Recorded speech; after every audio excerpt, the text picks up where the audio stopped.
आज मैं आपको सिखाऊंगा कि फायर एक्सटिंग्विशर को यूज कैसे करना है और वो भी 3D एनिमेशन की मदद से। ये एक फायर एक्सटिंग्विशर है और इसको आसानी से यूज करने के लिए एक 4 अक्षरों का छोटा सा कोड बस आपको याद रखना है, PASS यानी पास। देखो, ये फायर एक्सटिंग्विशर आपके स्कूल्स, कॉलेजेस, मॉल्स या पब्लिक प्लेसेस में आपको हमेशा ही डोर या एग्जिट की तरफ मिलेगा। ऐसा इसलिए क्योंकि जब आप आग बुझाने के लिए फायर एक्सटिंग्विशर को दीवार से उतारते हो लेकिन पीछे मुड़ते ही देखते हो कि आग बहुत ज्यादा फैल चुकी है और आपके कंफर्ट जोन से बाहर है, तो आग बुझाने की जगह अपनी जान बचा के भागने का ऑप्शन आपके पास हमेशा ही रहेगा, क्योंकि आप ऑलमोस्ट एग्जिट पर ही खड़े हो। एक छोटी सी स्टोरी की मदद से आपको फायर एक्सटिंग्विशर यूज करना सिखाऊं तो बात वैलेंटाइंस डे यानी 14 फरवरी 2023 की है। मैं फाइनल ईयर में अपने कॉलेज में मन लगा के पढ़ाई कर रहा हूं। अचानक खबर मिलती है कि फर्स्ट ईयर के क्लासरूम में आग लग गई है और वहां हम पहुंचे तो मैंने देखा कि मेरी क्रश का छोटा भाई बुरी तरह आग में फंस गया है। मुझे पता है कि अपनी क्रश का भी क्रश बनने का इससे बढ़िया मौका मुझे नहीं मिलेगा, इसलिए मैं दौड़ के फायर एक्सटिंग्विशर लेके आया। अब इसे यूज करने के लिए जो पहले एक कोड मैंने आपको बताया था, पास, उसमें पहले P का मतलब है पुल। देखो, फायर एक्सटिंग्विशर को आप पहली बार हाथ में लोगे तो ऐसी पिन लगी हुई मिलेगी। ये एक तरीके से सेफ्टी लॉक है। आपको ये पिन पुल करनी है और फेंक देनी है। ध्यान रहे, किसी फायर एक्सटिंग्विशर में ऐसा ब्लू लॉक भी मिल सकता है। पिन निकलते ही इसको भी निकाल के फेंक देना है। पास में A का मतलब है एम। नेक्स्ट, अब मैं इस होस पाइप को अपने फायर टारगेट पर एम करूंगा, लेकिन ध्यान रहे कि बेटर टारगेटिंग के लिए होस पाइप को एकदम एंड से पकड़ना है। अगेन, पास में पहले S का मतलब है स्क्वीज। फाइनली अब मैं अपने राइट हैंड से ही इस ट्रिगर को स्क्वीज करूंगा यानी दबाऊंगा और कुछ इस तरीके से एक्सटिंग्विशिंग एजेंट बाहर निकलने लग जाएगा।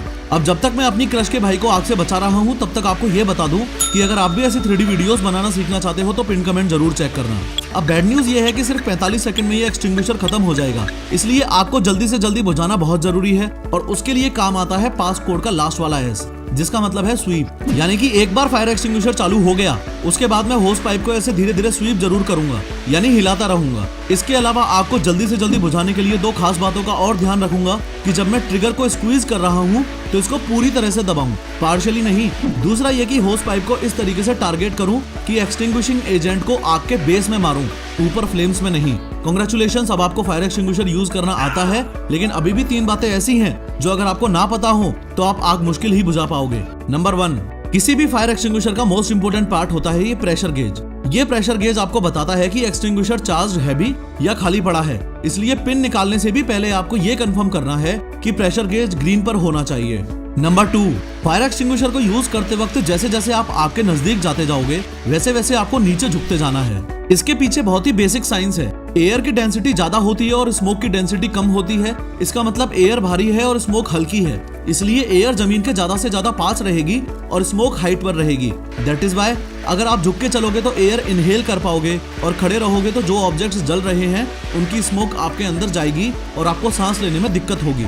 इसलिए जो प्रोफेशनल फायर फाइटर्स होते हैं वो तो स्मोक रूम में क्रॉल करके ही आग बुझाते हैं। नंबर 3, सारे फायर एक्सटिंग्विशर्स सेम नहीं होते। फायर एक्सटिंग्विशर के ऊपर साफ साफ लिखा होता है कि वो A, B या C में से किस टाइप की आग बुझा सकता है। अगर आप A टाइप फायर एक्सटिंग्विशर को B टाइप की फायर पर यूज करोगे तो कोई फायदा नहीं है। इसलिए समझो कि A, B और C टाइप की फायर का मीनिंग क्या है। देखो, A फायर वो होती है जो लकड़ी, कागज, कपड़े, प्लास्टिक और रबर में लगी हो, या फिर ऐसे याद रखो कि A फॉर ऐश यानी ऐसी चीजें जो जलने के बाद राख छोड़ देती हैं। इस क्लास A फायर के लिए आप पानी भी यूज कर सकते हो, एक्सटिंग्विशर की नीड भी नहीं है। क्लास B फायर वो होती है जो फ्लेमेबल लिक्विड या गैस की वजह से लगी हो, जैसे पेट्रोल से लगने वाली आग या फिर घर में सिलेंडर फटने से लगने वाली आग। क्लास C फायर वो होती है जो एनर्जाइज्ड इलेक्ट्रिकल इक्विपमेंट से लगी हो, जैसे घर में बिजली का तार जलने से लगी हो या मोटर्स या ट्रांसफॉर्मर्स में लगने वाली आग। मैक्सिमम फायर एक्सटिंग्विशर्स तो कॉमन होते हैं जो A, B, C तीनों टाइप की फायर्स में यूज किए जा सकते हैं। जैसे इस वीडियो के डिस्क्रिप्शन में मैंने आपके घर के लिए एक बेस्ट फायर एक्सटिंग्विशर की एफिलिएट लिंक दी है, उसे जरूर खरीद के घर में रख लेना।